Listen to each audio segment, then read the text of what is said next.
whole can. It's cheaper to buy the can if you're like a single person, 1 or 2 people, because the can, or the little bottle, because the can is like $2.50 and you can only use a cup of it, so you're just wasting it unless you drink tomato juice. Alright guys, so we are starting out with not quite a pound, a little less than a pound, but I try to stay in the $5 budget for meat a week.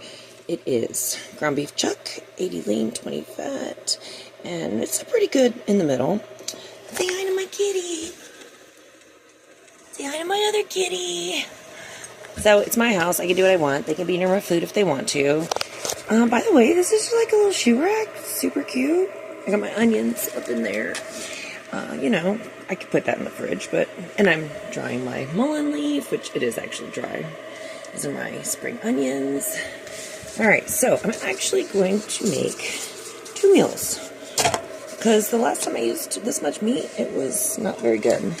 It was like too much meat. I try to be mindful of meat. Alright guys, so I've put the meat, this is almost a pound, it's like 8.8 something. I'm going to fry this up, and my kitty is going to supervise. Say hi, Marilyn. God, she's cute.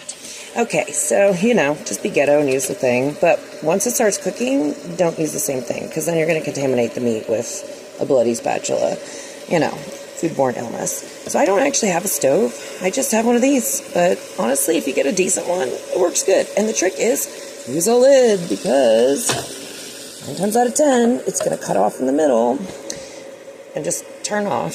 So you can put it on 5, and it'll really only cook for, you know, 5 to 10 minutes, and then it'll go off. And it's because it doesn't want to burn your house down. So, in a way, it's good.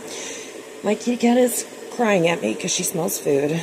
Alright, these are the main seasonings I'm going to use. I'm actually just going to use a tiny bit on the meat because I end up draining the meat and wasting it.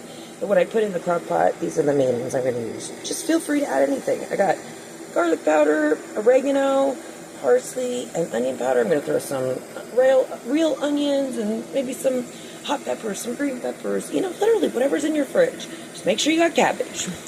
Season the meat. It's weird, I put my lid there, but I do wash it all the time. So I've started around the meat. It's not a lot. But I'm going to add some seasonings. Onion powder. Like I said, we're not really super seasoning this, but, you know, it's always a good idea to season before. Not too much Italian seasoning, but I do like Italian seasoning. Not too much garlic. Alright, we're just going to fry this up until it's done. Dang, it smells good already. I do have to let this cook for quite a while.